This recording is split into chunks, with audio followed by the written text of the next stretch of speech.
Membesarkan lele di kolam terpal rumahan.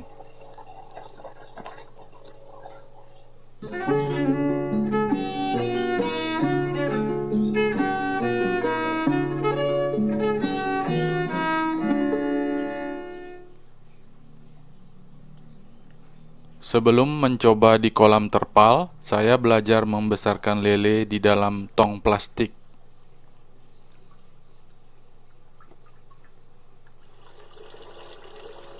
Ini juga pertama kali saya mencoba pelihara ikan di rumah.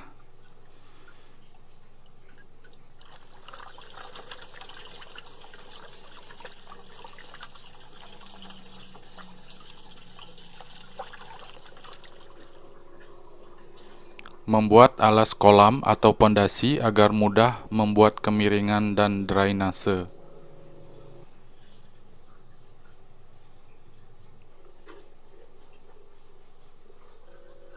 Rangka besi 10 dengan ukuran 200 x 60 x 65 cm diletakkan saja di atas pondasi.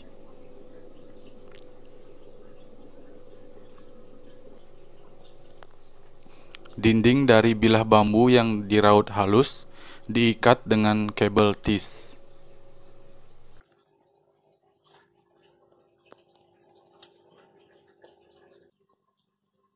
Terpal kotak plus pipa drainase ukuran custom 200 x 60 x 70 cm dipasang diikat pada rangka. Lantai dan dinding kolam dicuci dengan air bersih.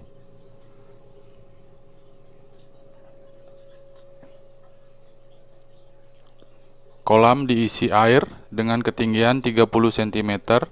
Saya menggunakan air pam yang diendapkan di tandon.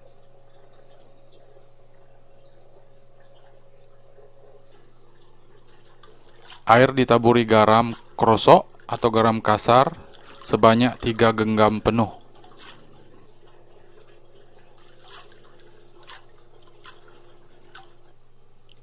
Keesokan harinya, masukkan 2 genggam kapur dolomit yang dilarutkan dan disaring.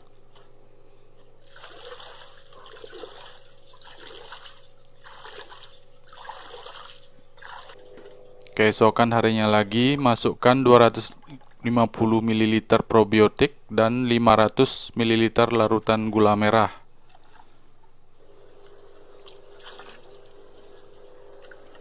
Air kolam didiamkan selama 14 hari sambil diaerasi.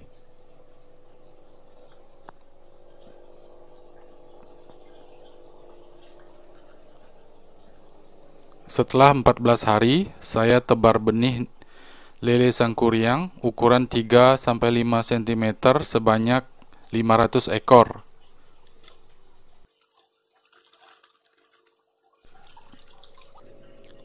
Ini adalah kondisi kolam hari pertama setelah tebar. Lele saya puasakan dulu selama 3 hari.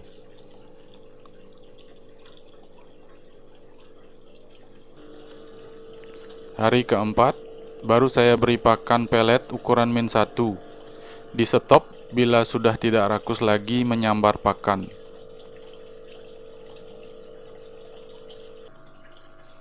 Sambil saya mengukur berapa perlu untuk 1 kali pemberian pakan selanjutnya.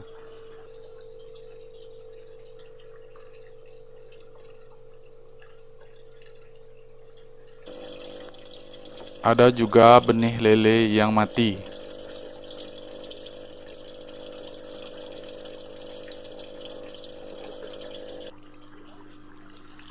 Ini adalah usia 14 hari setelah tebar.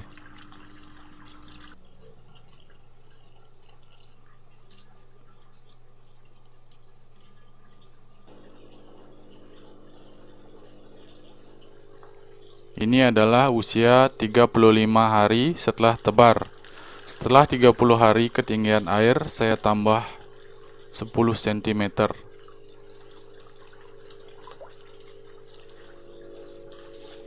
Ini adalah usia 42 hari setelah tebar.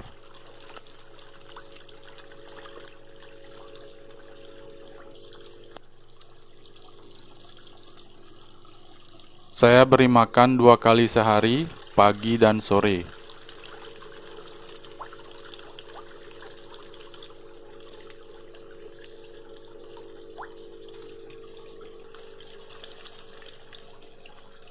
Air kolam disirkulasikan melewati 2 ember filter, kemudian dipompa kembali ke dalam kolam.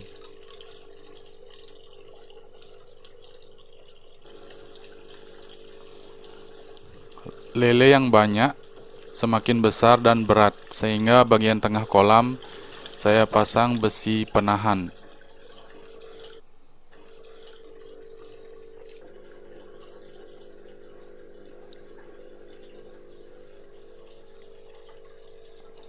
Selain menggantung dan loncat massal, kondisi seperti ini juga menandakan air tidak nyaman.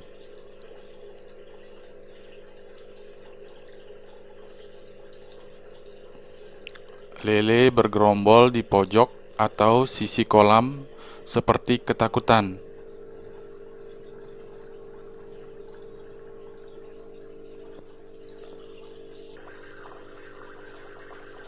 Saya kuras airnya setengah dan tambah lagi dengan air baru.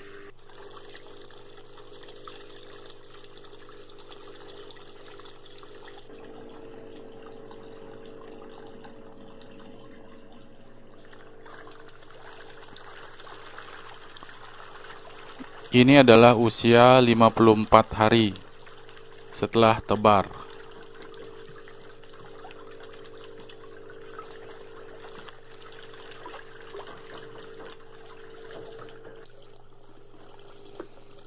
Air kolam berubah warna menjadi kecoklatan seiring fase pertumbuhan lele.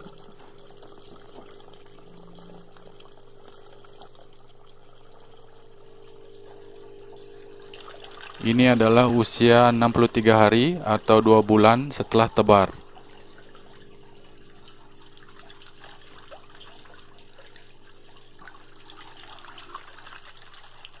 Syukurnya air kolam tidak bau, karena kolam di samping rumah, jadi tidak ada gangguan bau.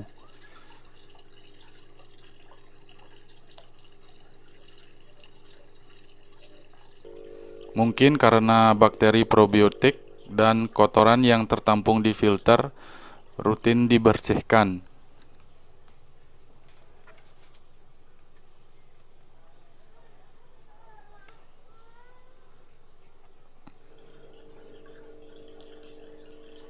Ini adalah usia 65 hari setelah tebar.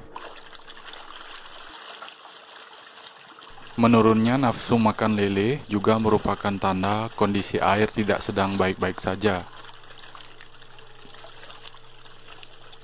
Saat lemparan pakan pertama, dilihat reaksi lele. Bila tidak rakus, tunggu apakah pakannya habis. Bila tidak habis, jangan dilanjutkan. Sisa pakan yang banyak akan memperburuk kondisi air. Biasanya air saya kuras seperempat, ditambah air baru dan probiotik, lalu dipuasakan sehari. Pakan yang saya berikan hanya dibibis dengan air dari kolamnya saja, tanpa penambahan bahan lain. Lele bisa loncat bila berantem atau kejar-kejaran, juga loncat massal bila kondisi air buruk. Itulah mengapa kolam saya tutup dengan kawat, bisa juga melindungi dari predator seperti biawak.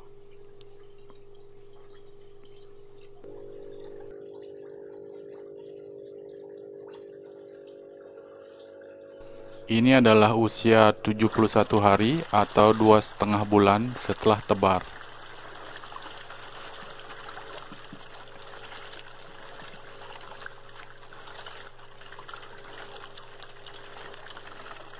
Air kolam berubah warna menjadi kemerahan seiring pertumbuhan lele.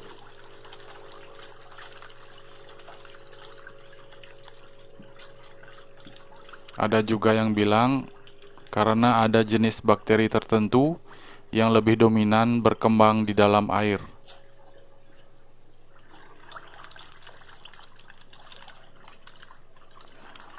Apapun warna airnya, yang penting tidak bau dan lelenya sehat, tetap rakus.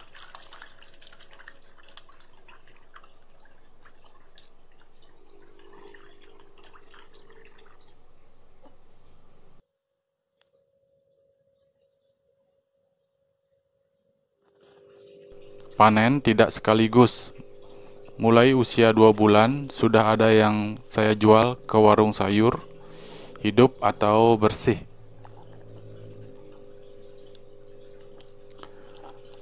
Tidak perlu terlalu besar, mintanya sekilo isi banyak, 5-10 ekor.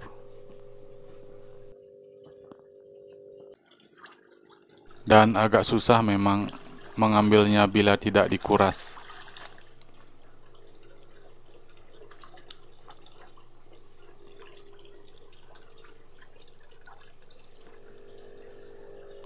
Ini adalah usia 77 hari setelah tebar.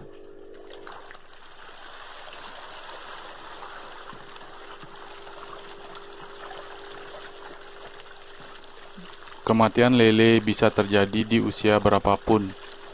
Ada yang mengambang, ada juga di dasar kolam alias hilang. Bila mati di dasar saat masih muda, tidak akan ada bekasnya. Bila dewasa, akan tersisa tengkoraknya saja. Bila kematiannya tidak massal, bisa disebabkan lele tersebut sakit dan juga menjadi korban kanibal bila sudah besar.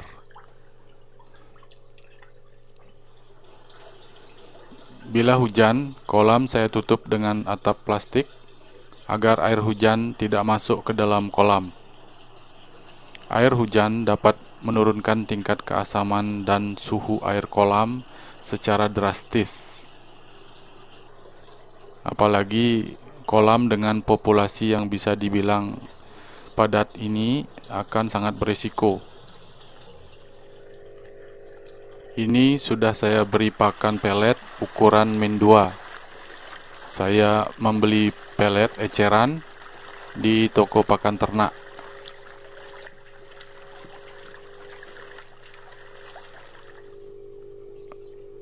Terus saya ambil beberapa bila ada yang membeli.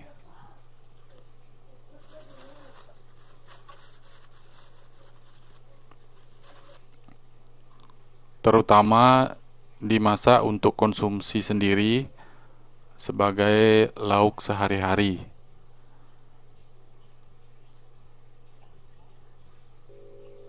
Dan juga dikasihkan keluarga dan kerabat.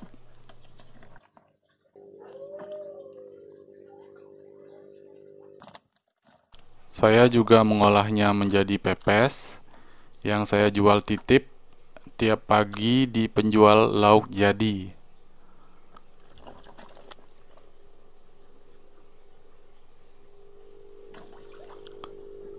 Semakin berkurang jumlah lele, semakin sulit menangkapnya.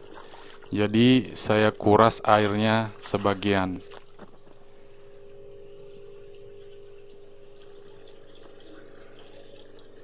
Ini adalah usia 93 hari atau 3 bulan setelah tebar.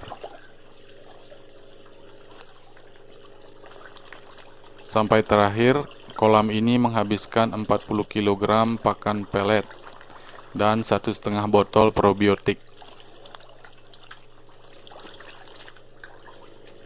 Menurut mereka yang sudah berpengalaman, keuntungan budidaya lele dengan pakan full pelet baru akan terlihat bila minimal tebar 1.000 ekor.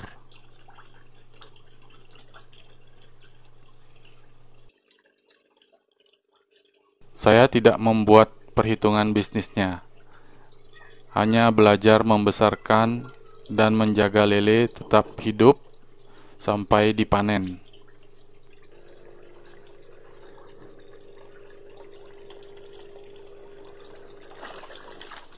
Alangkah baiknya bila bisa membuat 2 kolam lagi dengan masa panen yang sambung menyambung. Jadi bisa menyediakan lele terus-menerus untuk langganan, walaupun skala warung sayur.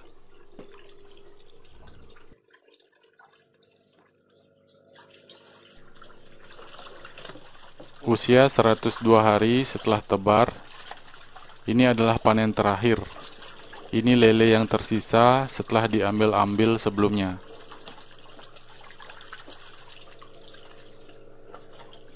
Untuk dijual dalam keadaan mati dibersihkan, dan juga untuk membuat pepes lele untuk dijual.